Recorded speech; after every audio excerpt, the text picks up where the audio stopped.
as I said, welcome to the Presenter Academy webinar. We do these every Saturday, and today we are talking about how to become a TV presenter, or really how to become a presenter, because TV presenting is just a small part of it these days.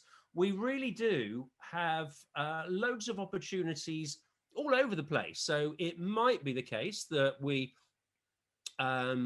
are presenting on YouTube, because you can make a lot of money on YouTube if you get it right. It might be the case that we're doing webinars like I'm doing now, but for different businesses. You could be doing educational videos or anything like that. So we're going to be looking at how to become a TV presenter, but how to become a professional presenter. That is what we are talking about this morning. I'm still just trying to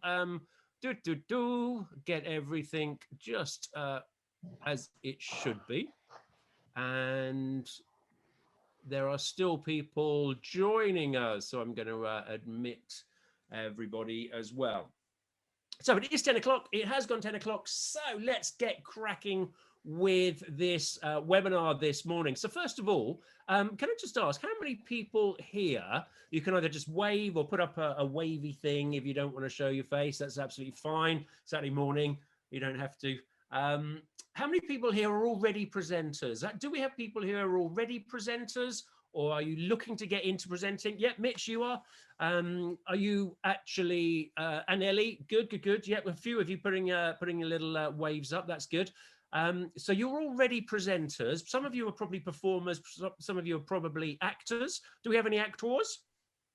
Oh yes, of course we do. Lovely actors as well. So if you are an actor, there are many skills that are transferable to the actual presenting side of things, but there are some differences as well that you really have to understand, because we don't act. As presenters, there's very few things or very few jobs where you are actually acting.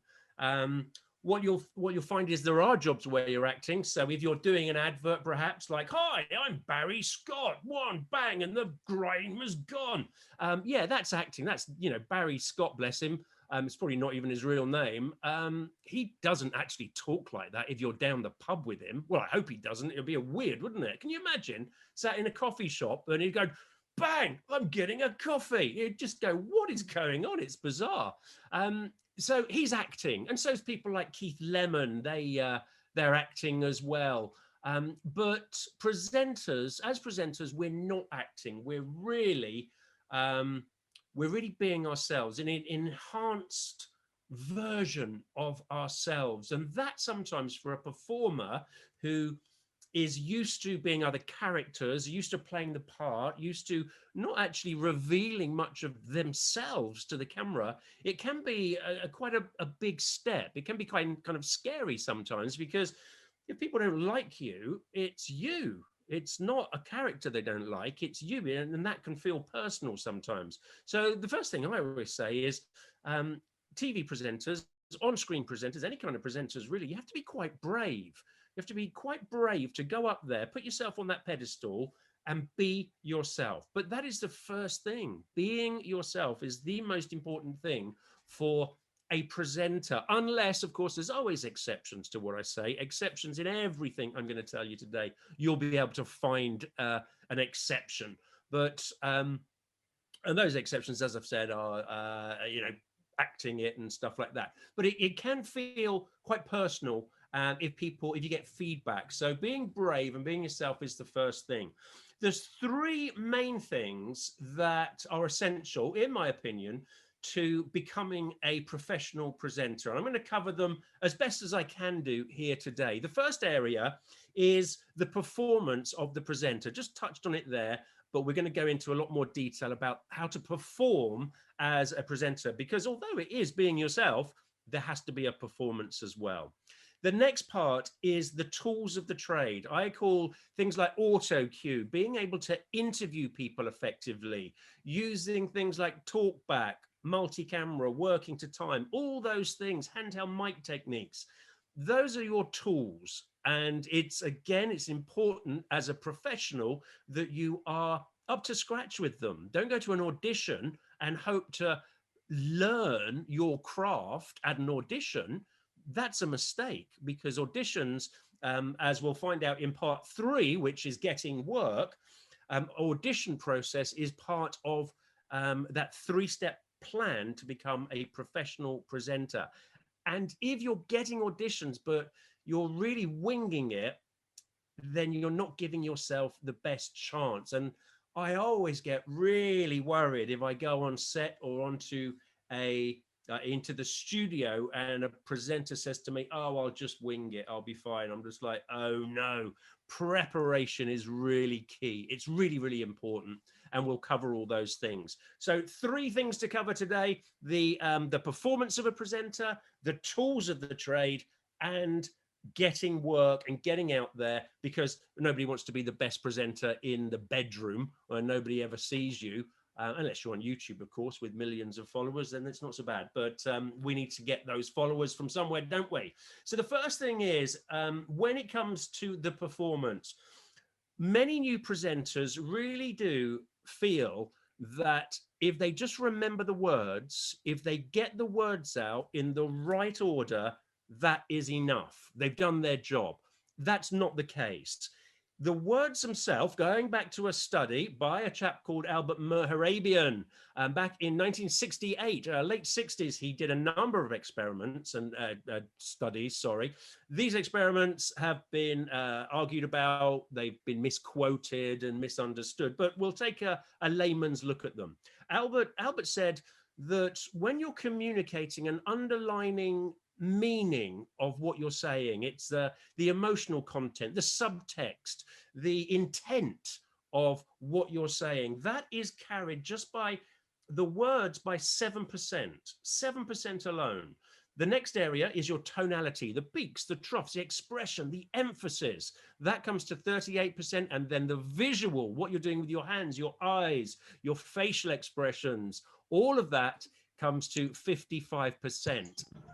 If the audience, and the audience, don't forget, are very good at reading those different areas. Right, there's somebody got their mic on. I'm just going to find them and mute them. Do excuse me for a second.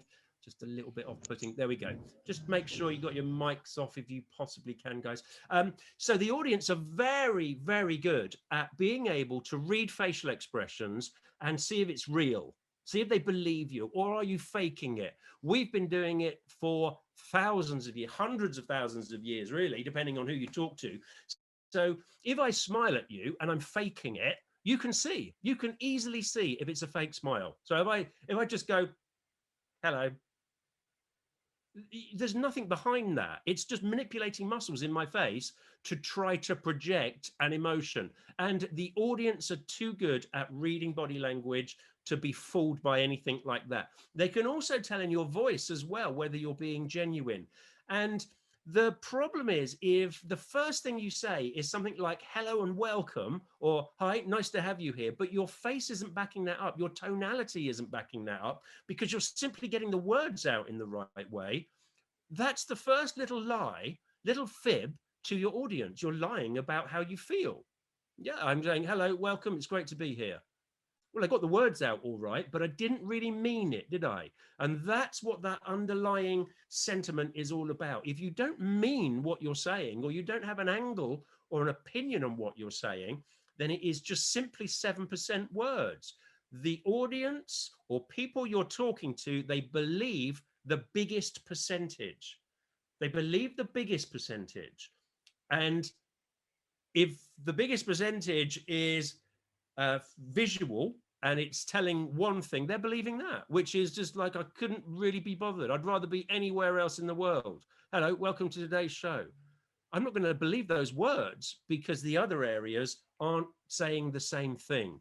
So rather than trying to control these different areas consciously, to start with, it's about getting into the right frame of mind. There's far too many different muscles to manipulate and tonality to think about and all that to be able to consciously rehearse it and deliver the perfect delivery, the perfect speech. So don't.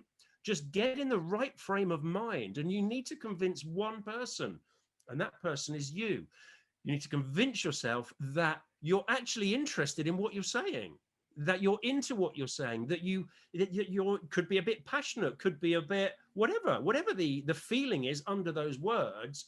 It has to be real, because if you're faking it, I can see it, and then I don't trust you. And if you lose the trust of your audience because they think you're trying to pull the wool over their eyes, or you don't believe what you're saying, or you're just going through the motions, then all is lost. Because if they don't trust you, they will turn off very, very quickly. And if you are just delivering words, then you might as well just send them a memo, because it's going to do the same job. The trouble is, of course, all these different memos and Twitters and all of this stuff, people can take it the wrong way. They don't really understand it. So it's really important to bear in mind that our job as a presenter is really to make it as interesting but as easy as possible as well for the audience to understand, making it really digestible, making it easy for them to get what we're talking about. If they have to work too hard, if you're sending mixed messages, or they don't really know what you're talking about, you've only got their attention for so long before they give up. And there was one statistic that is probably more than this now, but the last time I looked, it was something like 47% of people watching television have a mobile device in their hand, not nearby, in their hand. So you give them an excuse to look at that, they're going to take it. Okay, so make sure you make it easy for them to understand, and you make it interesting for them to watch as well. Because the other area of human communication that we need to just be aware of when it comes to the performance is that we're emotional beings. We're emotional, aren't we? And we empathize and we feel a bit of what the other person is feeling. We can see if somebody's really sad, if somebody's genuinely really distraught and sad, and we're talking to them. I don't know about you, but I'm like, oh, it's going to be all right, don't worry. It sort of gets to us a bit. It rubs off on us. And if somebody is giggling and laughing, the same thing. I'm like, what is it? What's going on? It makes you smile, makes you laugh, because that emotion rubs off a little bit on us. So we need to be aware of that, because if we're in front of a camera, in front of an audience, and we're really uncomfortable, and we're just trying to remember some of the point. Sorry, what? Sorry. It's kind of like, oh God, people are looking at you going, oh, this is awkward. This is really uncomfortable. And again, you lose them because of that. So being well prepared and being confident in your delivery is also, and being confident in yourself is also really important. And we'll come onto that in a bit. So that whole thing I've been talking about there, I like to call that three-dimensional communication. The words, the tonality, the expression in your voice, and the visual, the backup, the facial expressions and hand movements are all really important. They all are aligned, if you like, and they're all helping to send the same message. They're helping the audience to understand. It's three-dimensional communication. So it's, first of all, it's worth being aware of that three-dimensional communication. The next thing is, because of that empathy that we have, if you just don't look like you're interested in what you're saying, or you've got no conviction about what you're saying, or assertiveness, you're unsure of what you're saying, there's no way you're going to convince me. It could be the best written script in the world, but if I can see that you're not convinced yourself, or you're just not enthusiastic, you're never going to bring me on board. I'm not going to listen. So if you just talk like that with no energy, and it just don't look like you're interested, you might not look nervous particularly, but you just look like you couldn't be bothered, like you could rather just be anywhere else in the world. You're not going to hold an audience for more than 40 seconds, if that, because it just, you've got to look like you're interested in what you're saying. And this kind of brings on to the performance a bit, because the you that I want to listen to is you being yourself, 100% being yourself, but with a bit of energy about you, with a bit of enthusiasm for what you're doing. So I always say, and if you're one of the members already, you've heard me say this many times, is you've got to be you, but on a really good day. That's the you that I'm going to want to listen to, the one who's on a good, positive, good energy day. I mean, you don't always have to be positive if you're talking about a really awful situation. Well, then you are honest to that. So you talk about that and you show sympathy if that's right for what you're talking about, or you show understanding or compassion. But it's about being able to go to these different areas as well with the way you deliver, rather than what I hear and what I see over and over again with new presenters is they sort of have a little bit of energy, but there's no peaks or troughs, there's no light or shade, there's no going from one extreme to the other. It's all on this level. We stay at this level all the way through the delivery, and it doesn't make anything stand out. So if you're going to highlight that energy, highlight some expression, if it feels a little bit over the top when you're expressing or emphasizing something, then it's probably about right for the camera, probably about right for a video, because we're going to discover as we go on, the video, the camera absorbs energy and enthusiasm, and it absorbs and hides expression, because we're literally, to start with, we're going from a 3D environment that I would have if I was sat there in the room with you to a 2D environment on a screen. So there's a dynamic there that's lost already. But it's also a small screen. Very often on YouTube, and lots of people are watching on their phone. So the screen is tiny compared to actually being sat in front of somebody. So those areas of visual communication are already vastly reduced.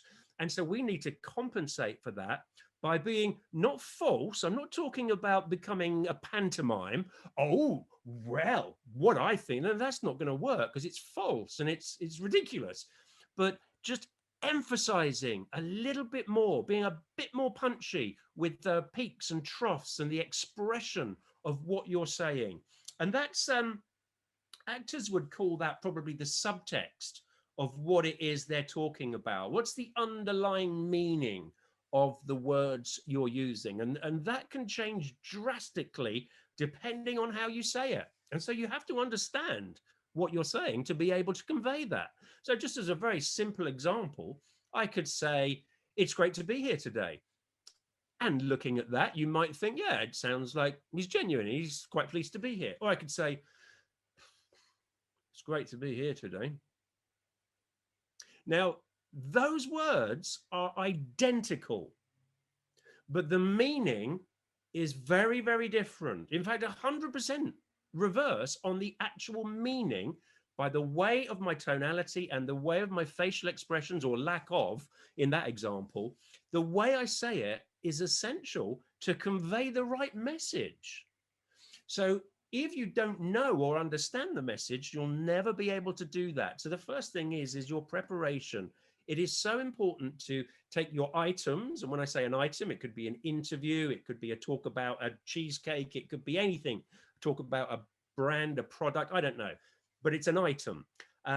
You take that and you've got to understand it inside out. The more research and the more understanding you have of what you're talking about, the more you can express and explain it properly. Or it might just be the case that you're facilitating something. But if you are, then you're introducing items and you need to understand what the interesting bit is, because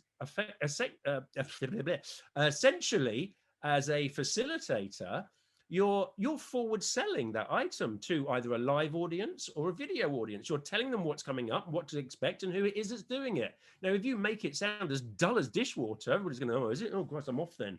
Or you make it sound really interesting and intriguing and people stay. So it doesn't matter if you're facilitating or you are presenting and talking about something.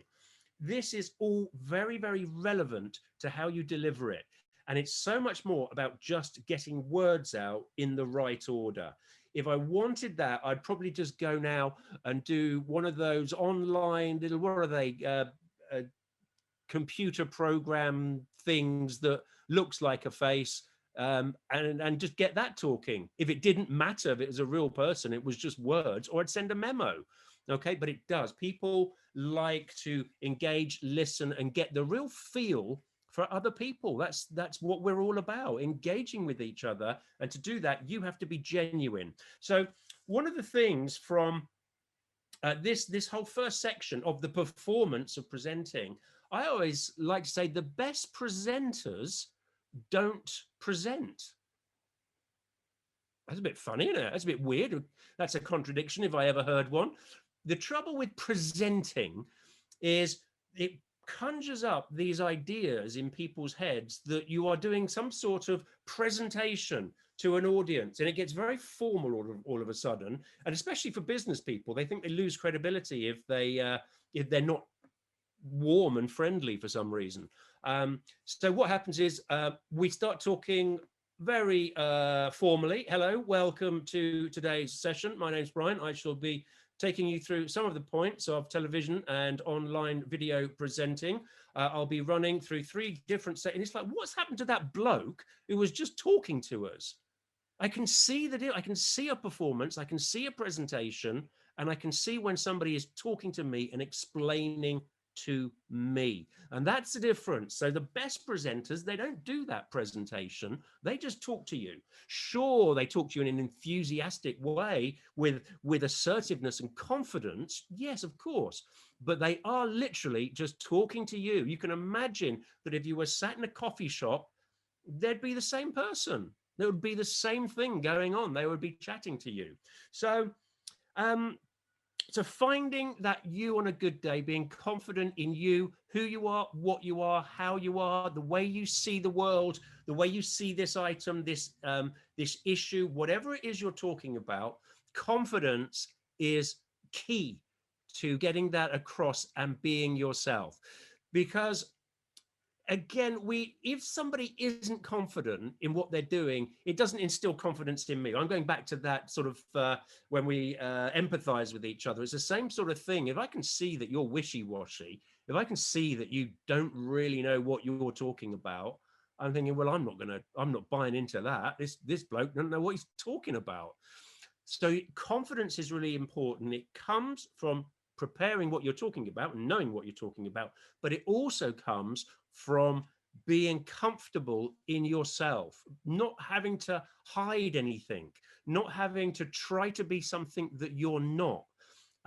Being yourself, it sounds ridiculous, but it's one of the hardest things when all eyes are on you, because you think, oh, all of a sudden, oh, I've got to be this interesting character. No, you don't. You really don't. You'll be surprised at how many people are actually quite fascinated about your opinions, your ideas, your experience, your knowledge, your expertise, because we're all different. We're all different. We've all had different journeys. We've all had different knowledge. We've all had different experiences. And I might be really interested in your particular journey, and that's fine. And the other thing, and again, if you're a regular member, if you're already a member of the Presenter Academy, you'd have heard me say this before. You should be 100% comfortable in who and what and how you are. It is your biggest selling point. Covering it up and trying to be somebody else, you're doing yourself a massive injustice. You really are. And I just put a little asterisk there because I always say this. You should be comfortable in who and what you are, your opinions and ideas, unless you are what I call an ist. And what I mean by that is sexist, racist, homophobic. If you dislike someone or a group of people for something they have no control over, that's pretty ugly. So you need to hide that. In fact, you shouldn't be, in my opinion, presenting anyway. But I'm sure it's not you guys, because you're all part of the Presenter Academy and you're all cool people. So it's not going to be you. So as long as there isn't anything ugly that you really need to hide, then what are you afraid of? What are you hiding? Nothing. Because if you think it should be Brexit in or Brexit out, that's all right. You're entitled to your opinion. You've read stuff that I haven't read. You've experienced stuff. You've seen stuff. You've interpreted it different. That's the beauty of engaging with other people, because there are so many different opinions and ideas. I don't have to agree with you to want to listen to you. I could listen to you and go, I don't really agree with what you're saying, but I can see you're genuine. So I'm interested to know why you think that. You're doing your job. Bingo. People are engaged. And that's down to you being honest with yourself and honest with your audience, because they can see if you're not. going on just a little bit. I'm just noticing the time because crikey, I've been talking a lot.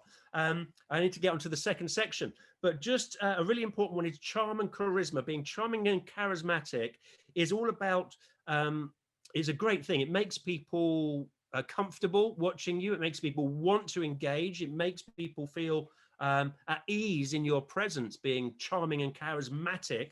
What is it? Well, there's a number of different things and a number of different theories, but I think personally, I think one of the most important things is that confidence in yourself, confidence in you. Confidence comes from you being yourself and trusting yourself. We've just spoken about that. It comes from knowing what you're doing in front of the camera. We're going to come on to that, the technique in front of the camera. When you're comfortable with that, you're confident, funnily enough. When you're new to it and you don't feel like you know what you're doing, funnily enough, you're not confident with it.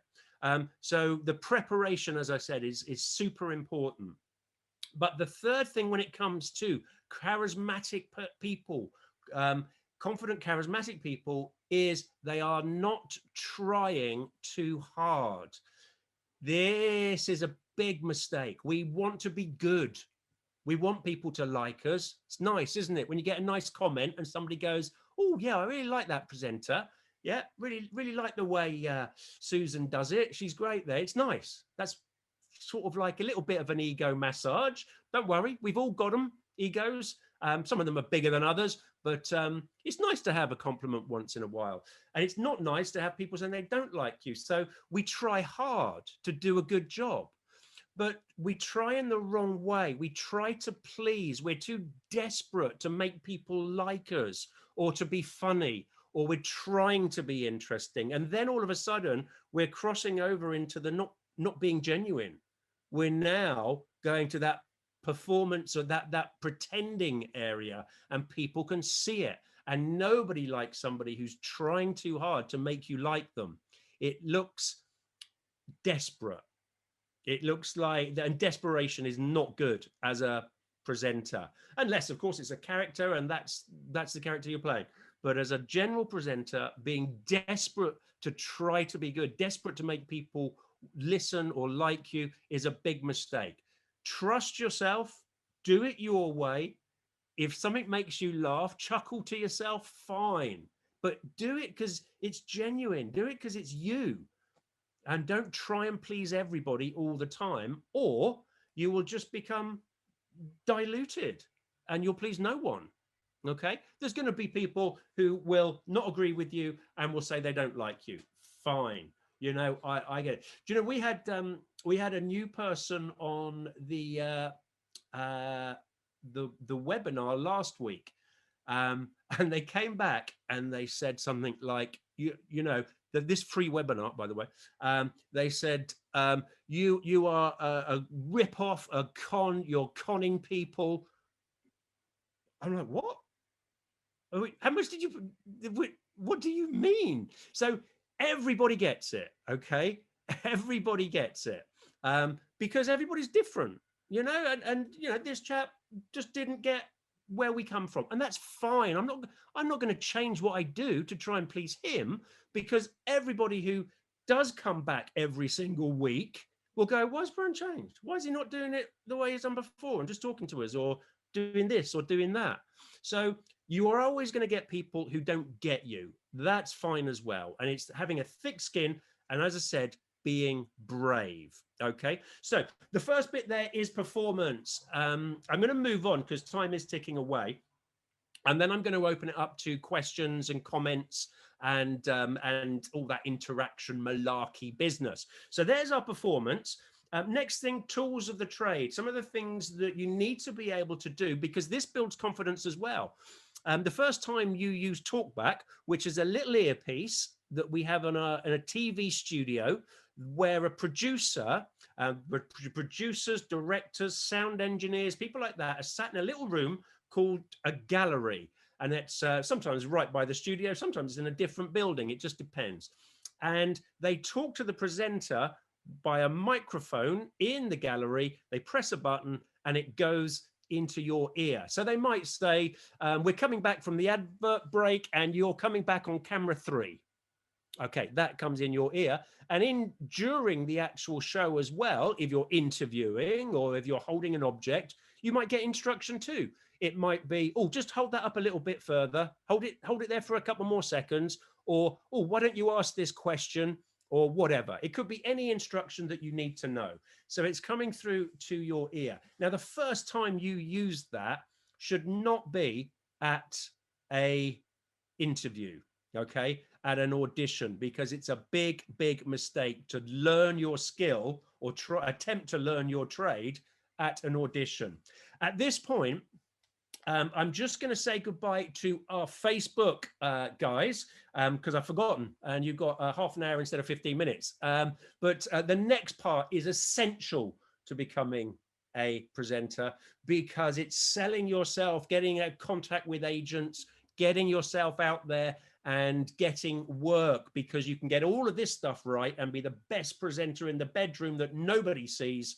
If you don't do the third section correctly, you will never get anywhere. So go to presenteracademy.com, join the members area, and you'll get this and all the other past webinars that we've done. The whole backlog is there, plus loads of other stuff. Thanks, Facebook. I'll see you next time. Bye for now. There we go. I think that was left them on a oh, let's just what have I done? I haven't stopped it. Stop the live stream. There we go. Do you think that left them on a knife edge there, wanting to go to the website? I hope so. So where was I? I was talking about, oh yeah, tools of the trade. So the talk back, that's one thing. And it's a really, when you're interviewing, when you're presenting and you're doing all these things, somebody talking to you in your ear, if you've never had it before, does throw you a little bit. So being able to practice that is essential, and you can practice it at home as well as going to courses to do that as well.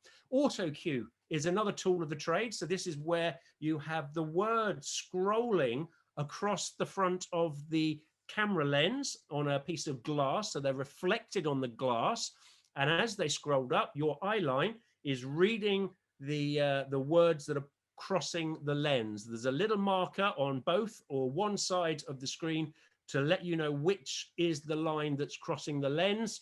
And the idea there, or the skill there, is to be able to do that and still sound like you're just chatting. Because a lot of people, and especially if you haven't practiced and if you're not using the technique, using auto cue is a whole nother webinar just in itself. But if you're not doing it right, of course, you sound like you're reading because you are reading. But there are techniques to make it more like you are still chatting. Because one of the things I didn't actually mention in the first section there was when we're presenting on camera,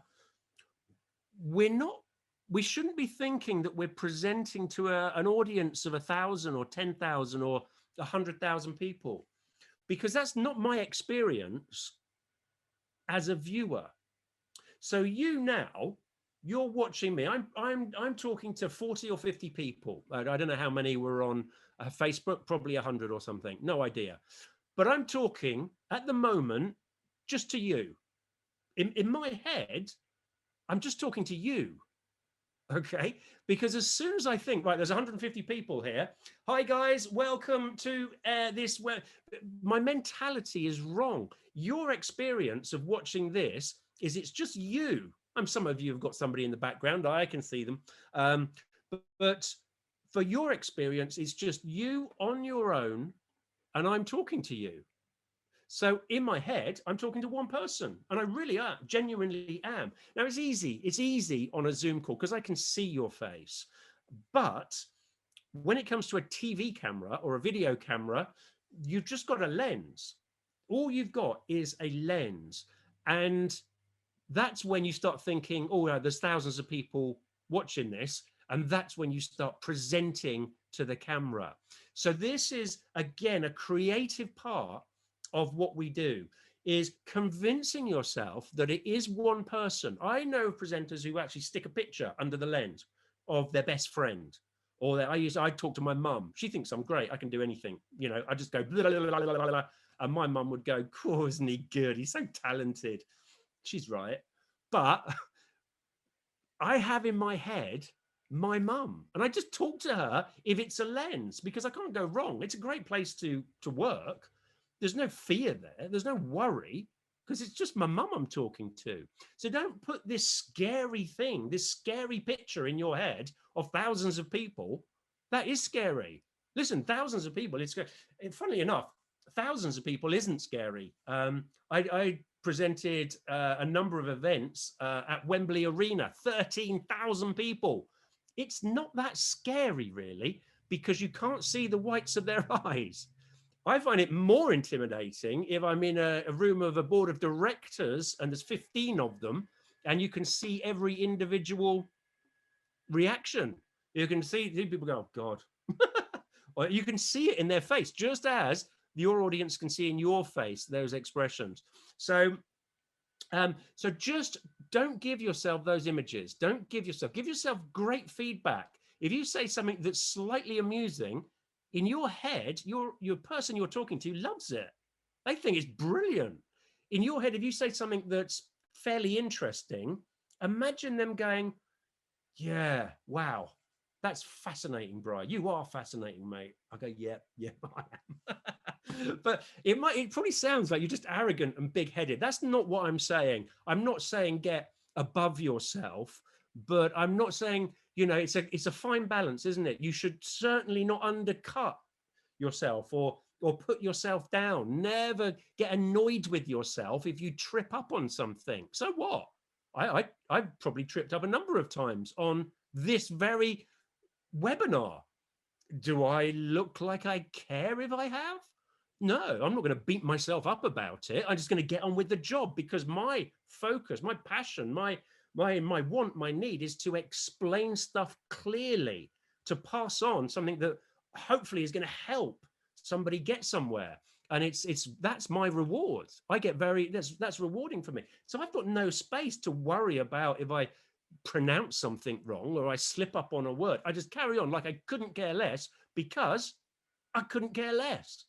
When you have that sort of attitude, it suddenly becomes very easy to just focus and get the message across of what it is you're talking about. And if you do have that energy, enthusiasm, as we've spoken about, it comes through the screen as well.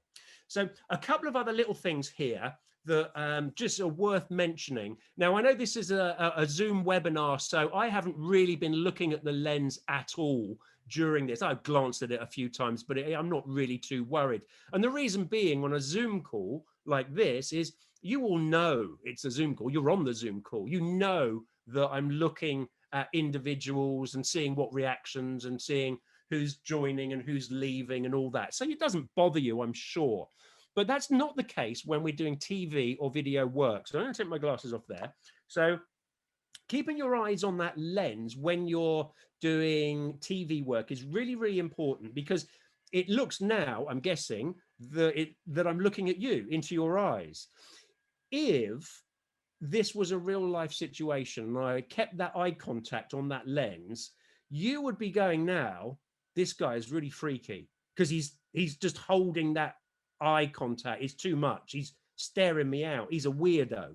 And you may well be right. But I'm guessing at this point on this Zoom call, when I'm looking at that lens, it's not bothering you that much, because you know that I can't see you. I mean, that's in the back of your head somewhere. You're aware of that.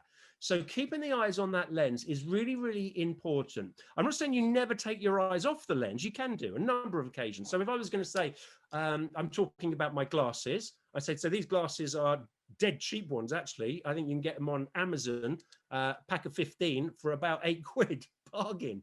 And I'm looking at those glasses, and you can see what I'm looking at, and it won't bother you at all, because you can see what I'm looking at. I could tell you what I'm looking at. It could be a bit later on, I'm going to go out into the garden and do a bit of gardening. What a lie, I'm not. But I told you what I was looking at. That's fine as well. And I can even, because you're so good at reading my facial expressions, body language, and all the rest of it, I could even go, yeah, no, I think I can look off the lens for a genuine look for thought, and you can see that's genuine. And you're happy with all of those things. So I'm just letting somebody else in. But what an audience isn't happy is when you take your eyes off the lens and they don't know what you're looking at. And this is where it gets weird then when you first start presenting, because when I'm talking to somebody in real life, I'm looking into their eyes and I'm talking to them, and I'm judging their reaction. I'm seeing if they're agreeing with me. Are they looking interested? Are they laughing at my funnies, or are they disagreeing with me? I'm sort of judging their reactions to help me deliver what I'm saying. The lens, however, when you're in a TV studio, doesn't give you any reactions. So it's a completely alien environment for a new presenter. And what you're really wanting is to know how what you're saying is going down. And if there's somebody else in the studio, the first thing you'll do is have a quick look to see how they're reacting. Now, have no doubt your audience on TV can see you doing that. And before long, they're going, what does he keep looking at? What's going on? It's weird. Okay. Some presenters just look off down like that because it's weird. Just looking at a lens is a bit odd. So that gives me a bit of a break from it. But again, it's like, what are you looking at? You look a bit nervous or uncomfortable when your eyes are darting off the screen all the time. Okay. So eye contact with the lens, really important. Keep your eyes on the lens. If the audience can see it or they know that it's there, you can take your eyes off the lens. That's absolutely fine. But if they don't, you keep your eyes on that lens apart from those three scenarios. Make sense? The last thing I'm going to say about technique then, because we are running out of time, the technique then of movement. Now, it's a bit difficult to show you this on a Zoom call, but when you're standing or sitting on TV, what you want to be doing is not doing exactly what I generally do on my Zoom calls, fidget. I wobble around, and because it's a Zoom webinar, and it's a lot more easier to just sort of chat, you know. But on television, if I'm standing and I'm shifting weight from one leg to another like that, it's a tiny little move in my head, but after a while, that repetition gets really boring. It gets really noticeable. And some people sort of rock backwards and forwards. Some people sort of fidget with their hands. The birdie dance goes on. Anything that's repetitious, we notice very quickly. So basically, stand still and just start using your hands a little bit. Now, this is another whole session, because the hand movements, when we're genuinely talking, this comes back from our evolving or whatever. Hand movements actually help us formulate our sentences. The hand movements actually help us get out what we're saying, and they're there as an aid to us. So watching people speak genuinely, you're completely used to seeing them use their hands.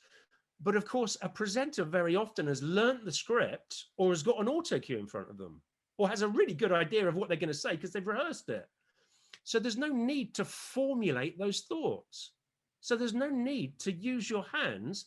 And the first question I always get from a new presenter in front of the camera is, what do I do with my hands? And so the idea is that even when you don't need your hands to formulate what you're thinking, is to have them in a position. I usually have them around about belt level and just do little tiny movements. I consciously make myself do them to start with, just tiny little micro movements, really. Once in a while, a little bit of this, a little bit of this, a little bit of this, whatever, just a little bit of something. And then after a while, that feels like second nature, and the hands generally start to kick back in. But it does take a bit of conscious effort to get that little bit of hand movement going, because it's artificial. It's false. For us, it's false. So this is why we need to be able to practice and understand and know that we're delivering these things correctly. And sometimes it's very difficult to do that. You are just in your bedroom and you're getting no feedback from somebody who knows what they're looking for. So it can be difficult, but it's not impossible. Hi. Hello. Sorry to interrupt you. Great to see you. I'm just about to go into my gym. Oh. Blondie here, double booked. So I just want to say to you as well, just teaching body language, that moving the hands it stimulates the Broca's area in the brain, which helps us with speech. So that's a good one to know, I think. Thanks for See you that. later. I shall look that up. Have a good workout, Andrea. Thanks for your comments. Take care. Bye, darling. Bye. Yeah, interesting. So there's a number of, reasons why bringing those hands back into use is really important, especially when you're a new presenter. Did she say the Barocca area of your brain? Barocca area? Like you're on a good day. Barocca. Brilliant. Baracus, was it? Baraccas. I think so. I don't know. BA Barraccas, maybe. I don't know. Well, I'm going to look it up and find out. Next time I do one of these and I know what it is, people will think I'm a genius. Okay, so there's your performance. There's other things in the studio. There's multi-camera work as well. So you've got 3 or 4 different cameras to work between. You've got handheld mic techniques to be able to master and use. You've also got interviewing skills. That's a whole day's workshop on interviewing, basic interviewing skills alone. It's really, really important. There's so much to consider. There's the ABC technique, there's agendas, there's thinking about how to control the interview, etc., etc. So interviewing is something you need. Handling props, of course. A lot of people, when they handle, they just go like that, and for a camera they're like, what was that? So there's a technique in handling props as well. So lots of different elements that that there are there to master and practice, and you can practice these at home. You can do it. And I'll let you know how you can do that in a bit. The last thing I'm going to mention very quickly then, because we've only got 15 minutes left, it's just whizzed past, is that career strategy, part 3 of becoming a TV presenter or a professional presenter, is getting work, is getting out there. And there are a number of tools that we use. Those tools will be things like demo reels or show reels, as they're called. 2-minute long, variety of different clips, ideally showing you using all these different tools of the trade. So interacting with people, interviewing people, doing some straight pieces down the barrel. It's called a PTC, piece 2 camera, straight down the barrel. 1 or 2 of those is fine. Walking and talking. So a number of different elements showing them that your personality, your energy, your communication skills can still come across and through the screen, even when you're using all these different elements of TV presenting. So a show reel is your first port of call for starting a career. Show reel examples. James, have we got a link to any show reel examples on one of our pages? James will put that up in the chat so you can have a little look at some of the ones that we've done. What else do we need to do? A CV or a bio. So you might not actually have like credits that you can put on a CV, but you can still sort of give me a bio, a little biography, maybe a paragraph of what you're all about. What's your brand? If you are just going to say, oh, I'm a really good presenter, that's nice and that's good. And it's important to be competent and good. But I've got the pick of the bunch, I'm afraid, because I can go to Star Now, which is where I know a lot of you guys saw the advert for this. I can go to Presenter Promotions. I can go to agents. I can go to Facebook groups and take the pick of thousands of competent, good presenters. So what is going to stand you out? It's a lottery otherwise. So that comes down to your branding. What are you known for, or what are you going to be known for? What expertise do you have? It doesn't have to be an expertise. It could just be an absolute passion that you just really love reading about and watching videos on, and you have an opinion on. That could be your go-to. When people, it could be, I don't know, coffee beans. If that's your thing, fine. Get those videos up on YouTube. Start to write blogs, write posts about, there will be, I'm sure, somewhere, blogs and groups who are really into the coffee bean, because I bet you there's a load more behind coffee beans than we ever think about. There'll be the growing, the roasting, the this, the that, the making of them, and goodness knows what. Get known as an expert. Then guess what? Anybody who wants an expert on coffee beans and they go on Star Now and they go coffee expert, guess who pops up? Hello, me and maybe 2 other people. Hold on a minute. I've got a very good chance there. But if I'm just a great presenter and a nice, pretty face, that's good, lovely. But there's thousands. So as a producer, I'm going, yeah. I just look for exactly what I had in mind. And that's a 1 in a million shot that you'll get picked. So have a brand, have a real good idea of what you are selling. It could be psychology. You're an expert in psychology. You could be like TJ, you could be a coach and, help people with emotional things and all sorts of stuff. You're known for that brand. That's not to say as well, by the way, that if you're up on Star Now with that marketing, with that branding, that if somebody is looking for just a pretty face presenter, that you won't be in the running for it. You still will, because you'll still be up there. So you'll still have a chance of getting the jobs for, I don't know, we're looking to do a safety video on shoes for our factory. Yeah, you'll still be up there in the running. You're not excluding yourself from the day-to-day jobs. You're just giving yourself a much better chance of getting noticed when somebody wants your area of knowledge or expertise. So show reels are really important. Having a presence on YouTube. A lot of TV companies now, even ITV, Channel 4, especially for a younger audience, they will say, we're looking for presenters to head up the new whatever music show, whatever show. Please only apply if you have 15,000 followers on Insta or TikTok or whatever. They are looking for a ready-made audience. And because there's a lot of people out there wanting to do it, and a lot of people out there who do have 1,000, 10,000, 15,000 audience, why would they pick you if it's just presenting and you don't have that? Why would they pick you over and above somebody who's got 20,000 followers? There's an audience there already for my show. So get yourself on that social media and start building a brand. Start making little videos, writing stuff. Writing stuff is so important. Writing opinions, ideas, comments, advice on your area of expertise, because it helps you formulate your brand in your head when you write stuff down as well. But it also is a great SEO. So Google looks for blogs that have been, or items that have been interacted with.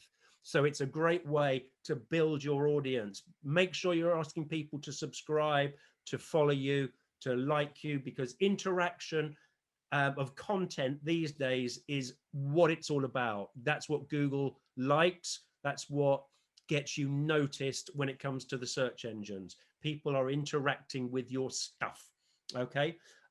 There's some examples of show reels that Jem's put up there in the chat box, so you can click that and have a little look at the end of this, should you wish, or if you're interested in getting show reels done. So the other thing is, there are things like Star Now. I think a lot of you would have come from Star Now, so you're already aware of those. Make sure you've got your brand on those profiles as well. Stand out. It doesn't exclude you. It just heightens your opportunity when they're looking for somebody who is a horse riding equestrian expert, or somebody who is a gardening expert, or whatever it might be. Anything else I need to do? The last thing I'm going to say before I open it up to some questions is be proactive, not reactive, when it comes to marketing yourself. Most people wait to see whether a casting pops up on Star Now before they do anything. That's not going to get you, that's not going to get you going very quickly.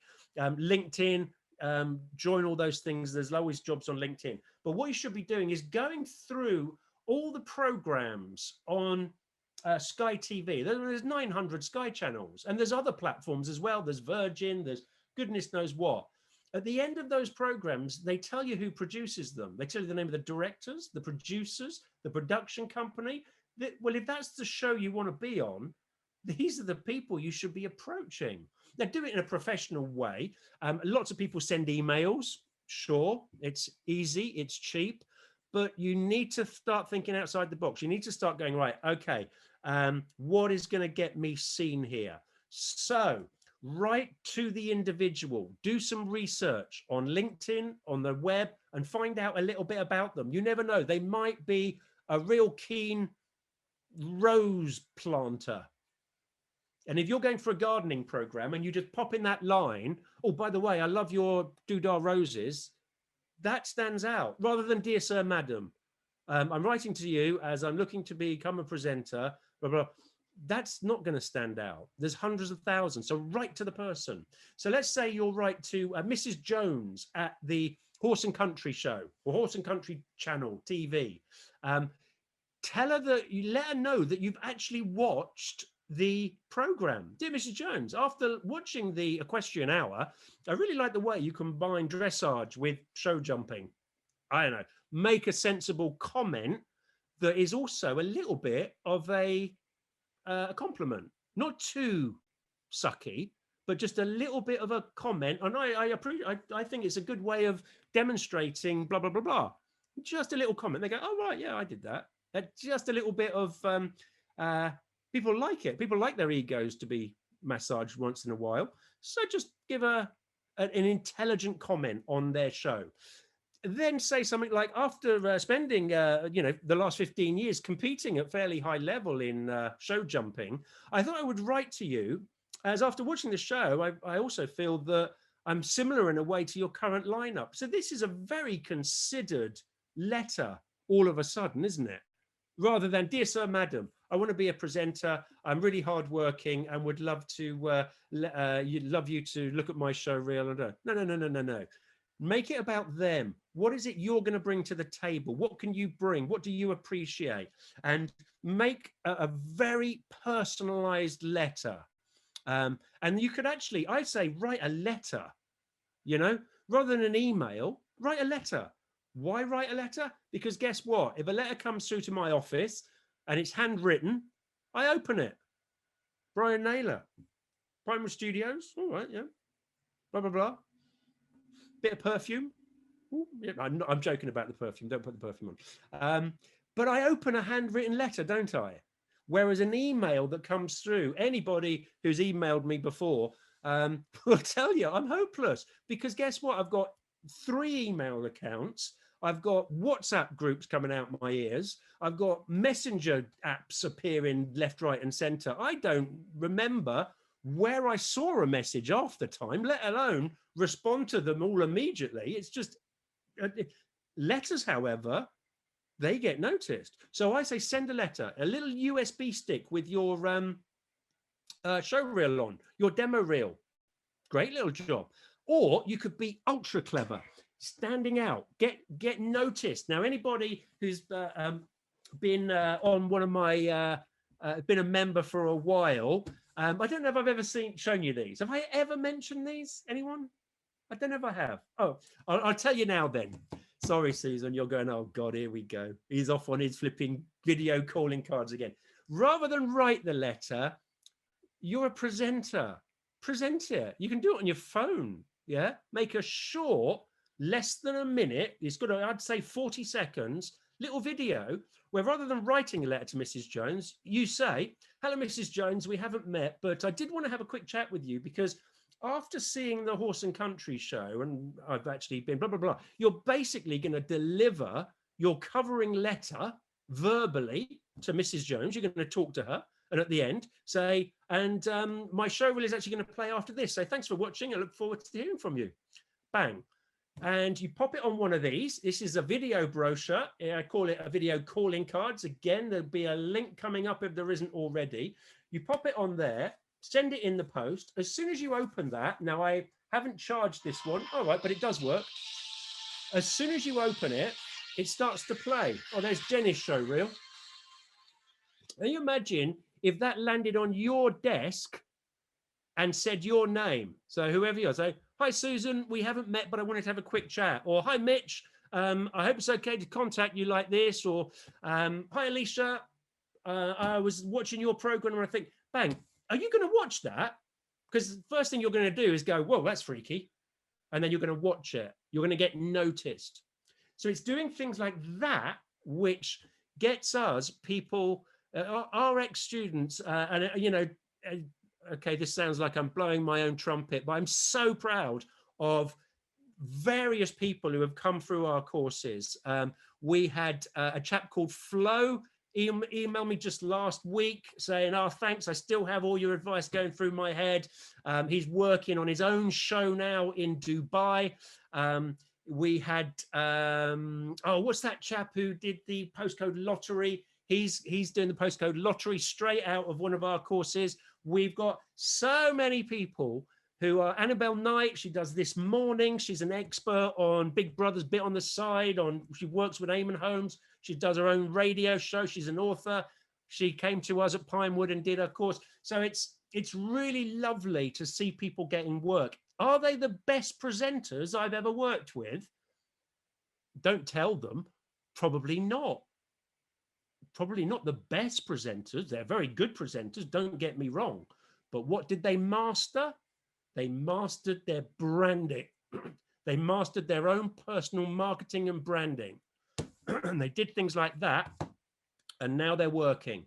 So there's 3 elements then, just to wrap this up, because it is 11. I'm going to take some questions. 3 elements. You've got to be able to perform the performance. You've got to be able to use the tools of the trade, and you've got to be able to market yourself, get yourself out there, get in front of the right people, and start networking with people. Now, we're going to be running courses, but they are not going to be discounted. We're going to be running 3 courses a year maximum.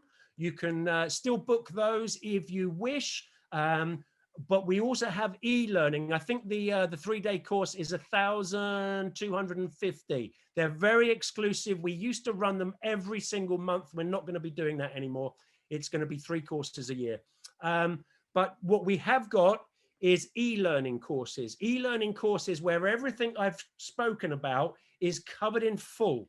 Is covered in great detail in audio, via podcast style links. We've also got video content. We've also got the written content. We've also got an exam or a multiple choice assessment at the end of it. You can also upgrade that and put up your assessments and assignments and get my feedback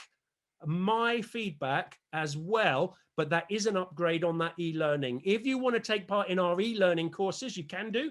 It's at presenteracademy.com/courses. There's a link there now. And you can have a little look around on our new website. But that's pretty much all I have got to say. I'm going to open it up. Does anybody have a question for me? Because it's always nice to chat with people. Anyone? Hello. Hi, Brian. I have a question. How are you? Good. Who am I talking to? Where are you? Who is it? I'm here. I'm Parveen. I haven't got my camera on because Parveen. Okay. Hi, with my Wi-Fi. Oh, put it on. There you. I don't want to scare anyone right now, to be honest, but I have a question for you. When on live television, how do you deal with ticker movements and words? Because I had an experience and it wasn't great. So I just want to know if there's kind of like a mechanism that you can kind of take with you for live telly that can kind of reduce that. What was it? Umming or ahhing, or was it going so, or was it verbal, or was it an actual movement? It was absolutely. Yeah. Okay. That was my word. Yeah. Absolutely is a pet. Sorry, Praveen, is a pet hate of mine, because rather than on TV, I see it all the time.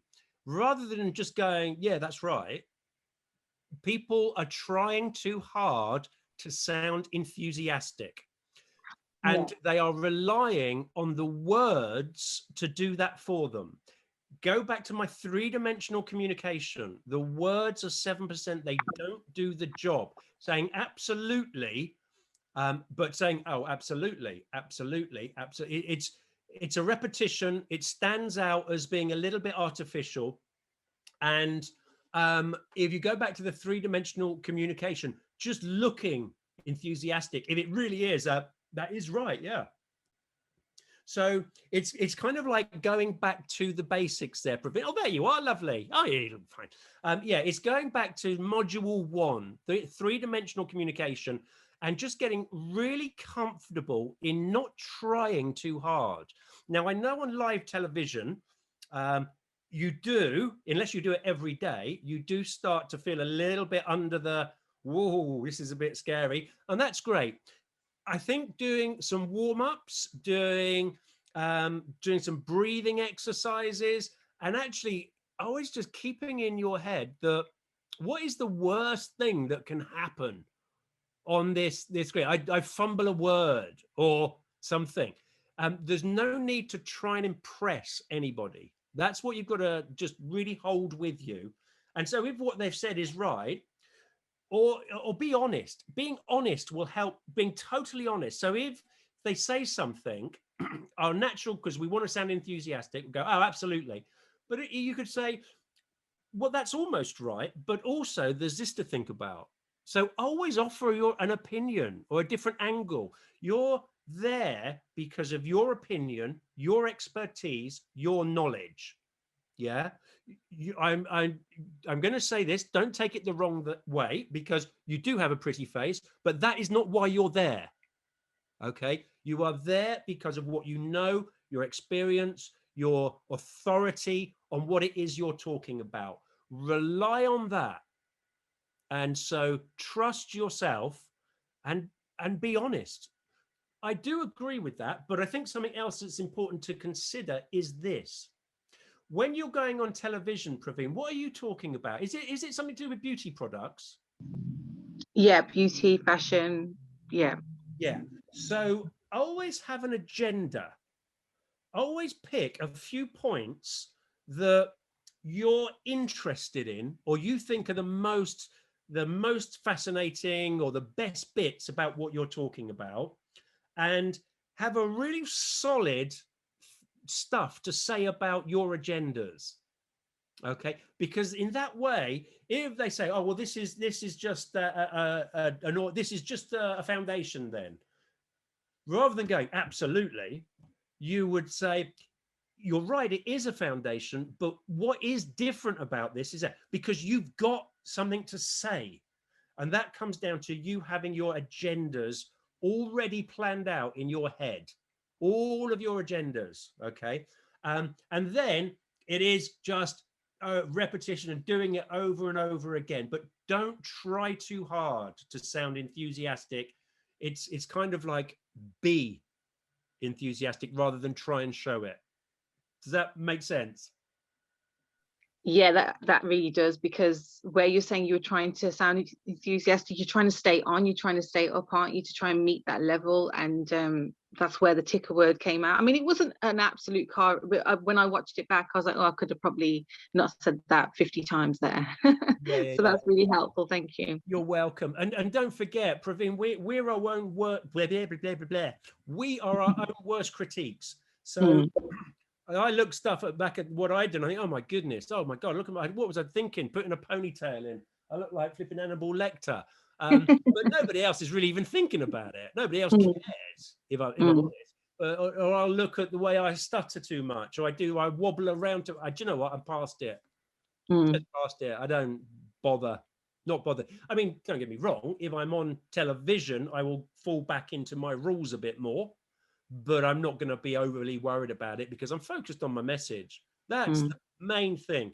And it's kind of like all these techniques that I'm talking about, all these auto cue techniques and movement techniques and eyes on the lens, they become second nature.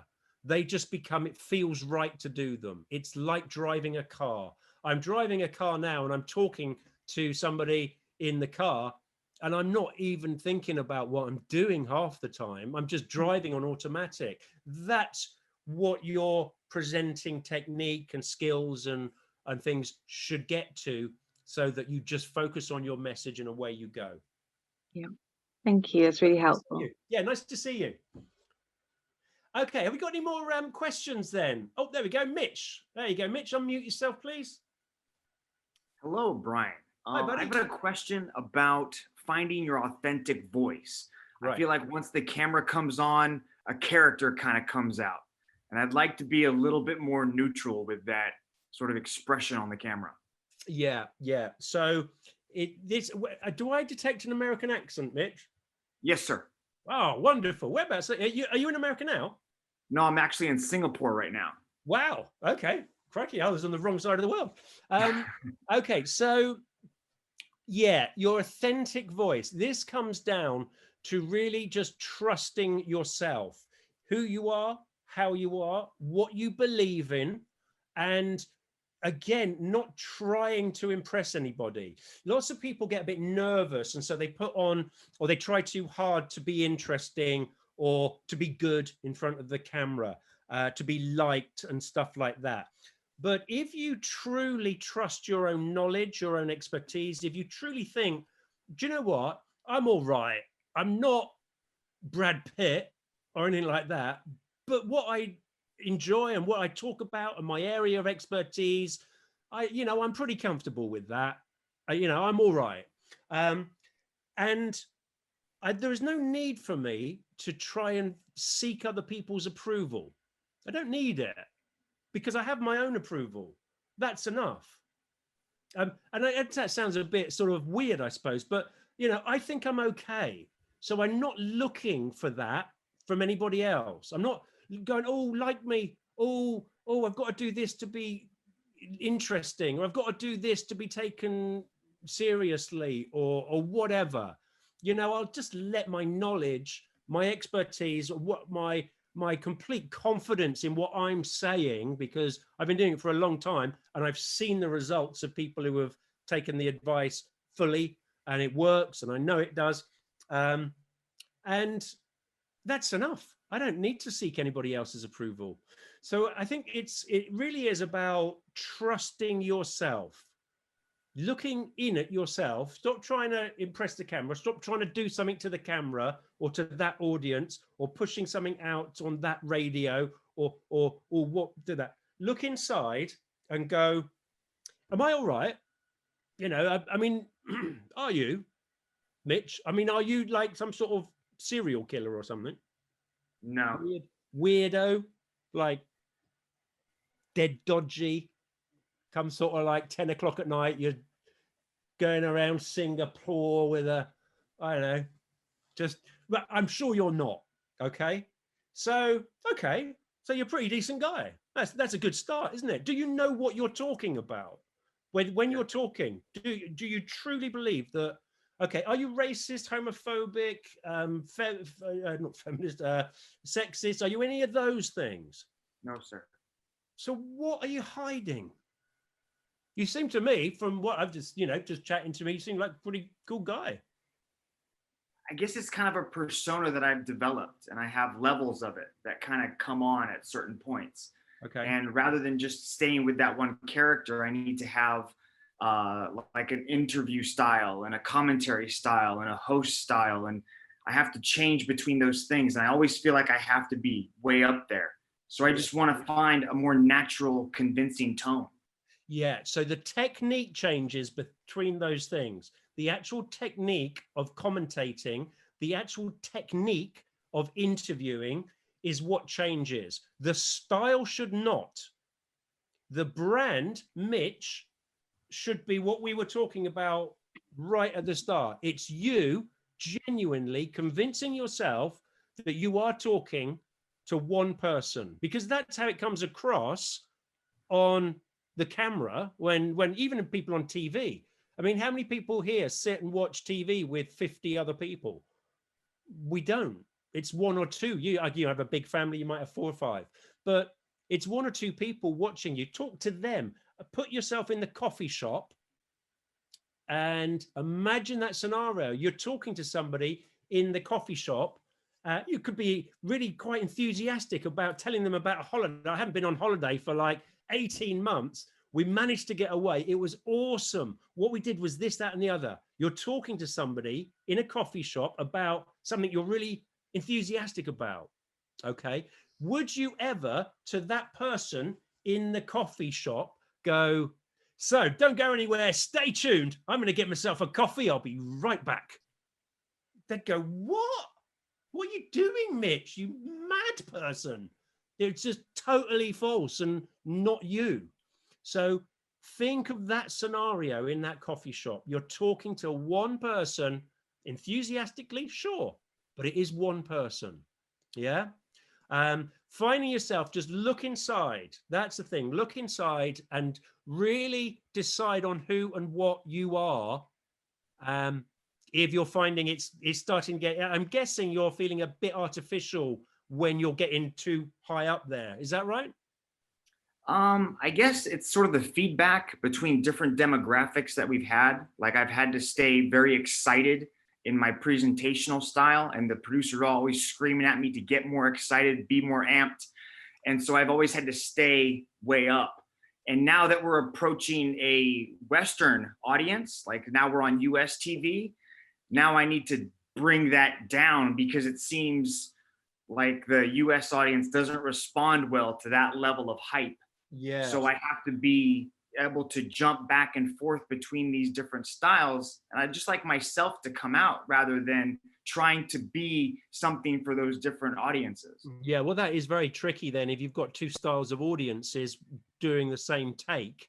But what is it you're doing? Is it some sort of sales or is it entertainment or what? I'm a commentator for a martial arts organization. So one of those big MMA organizations I'm a commentator for. And also I'm one of their main media hosts. So I do interviews, talk shows. I do basically a lot of their media. So I have to be able to, and if I'm authentic and natural with it, I think it'll be easier than trying to be a different type of host or presenter every time. Yeah, yeah. Well, listen, I think during the match, during the commentary, during a match, you can get really excited. If it's like, wow, that was an awesome uppercut. Oh my God, is he going to get up? You can get really excited if you want to, especially with those sort of that style of stuff. Because what I've seen of it, which isn't much, you know, they do get really big sometimes. But when you come back to the studio and you're interviewing, I think you do then just need to reflect the situation you're in. You're talking and interviewing them, and that's where you really are just more Mitch rather than this really excited commentator. Because you know when you're commentating, especially when there's like a big audience and there's loads of stuff going on, you're kind of competing in a way with all that. So it has to be big. It has to be excitable. But in the studio, talking, interviewing, yeah, just trust yourself. Go back to being more you. If the producers, however, want you to be a character, you know, at the end of the day, who's paying the bills? So it can be a rock and a hard place, but go back to the authentic you. That's what I would say. Always try that. I hope that helps, Mitch. It's a bit wishy-washy. Might need some more help, so I'll be reaching out to you guys shortly. Great stuff. Look forward to it, mate. Okay. One more question then. Who have we got there? Boo, how are you, mate? I'm good, thank you. Good. What best top tip could you give, like, if I was introducing a show or like at the beginning or end, like best tips, would you say like do it in a funny way or normal way, just natural? How should it be done? Okay, so when you're introducing a show or you're ending a show, the purpose of that introduction is to your forward selling. What you're doing is you're building anticipation and you're basically saying, don't go anywhere because coming up, we've got this exciting thing. We're going to be doing this and something a little bit of a surprise to finish off today's show. So don't go anywhere. So should I do it in a natural way or normal? Or yeah, well, it depends what it is. I mean, if it's, you know, it depends on the stuff you're doing. But for all, unless you are playing a character or you've been asked to specifically do it in a weird way, yeah, as yourself, you know, bit of energy and enthusiasm, point out the good bits, and yeah, and get on with it. What is the show you're introducing, mate? I do on sports technology and different disabilities and diversity background Yeah. In that case, that would definitely be just doing it as you.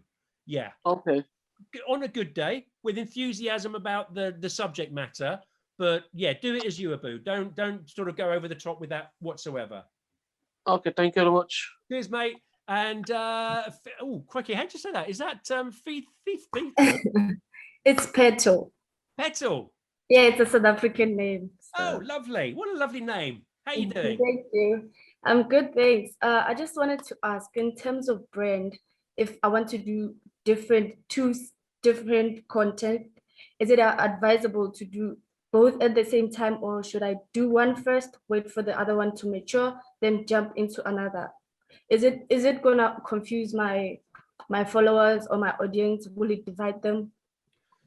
So with your brand, what I would say, if you've got a number of areas of expertise or knowledge, then that's okay on like a show reel, or you can have on your YouTube channel, you can actually have different channels, I think, can't you? You can have different, what are they called? I don't know. But yeah, so I think you're okay as long as you don't change who you are and the style of presenting. So when I'm watching one of your videos, if I'm watching you talking about makeup, or I'm watching you talking about hard-hitting politics, I still want Petal. I don't want two different people. So your style is different, and you can adapt slightly because we all do. So if I'm talking about if I'm talking to some mates about a holiday I went on, or about winning the lottery down the pub, I'd talk quite enthusiastically and blah blah blah blah blah, and I'm quite different than if I'm talking to a police officer about some event that's happened and he wants me to, or she wants me to talk about it. It's still me being me, but I'm just different in different situations and scenarios. So again, be true to yourself in those scenarios, how you feel about them. As long as it's you on that good day with energy, enthusiasm, and you're following those rules, I think you can afford to do both, and it should be fine. Okay, thank you so much. You're very welcome. So we really have run out of time now, guys. So just leaves me to say thank you to everybody for joining us today. It's lovely to see so many new sort of names and new faces on the webinar today. So those people who are already members, I will see you next week, same time. Actually, it's not next week, Brian. Remember, it's a bank holiday. Oh, hello. I was getting put right by Gemma. Okay, so we're going to have a bank holiday next week, so it'll be the week after. If you're not a member already, there is a link to our members. You can go to our website right now, join our members area, have a look. You can work with me as well on a one-to-one basis over Zoom. You can look at our e-learning courses, and you can start your path right now, should you wish to, or you could just join the members area. That's it from me. Thanks again. Have a great week. Stay safe. Much love. I'll see you next time. Cheers, guys. Bye.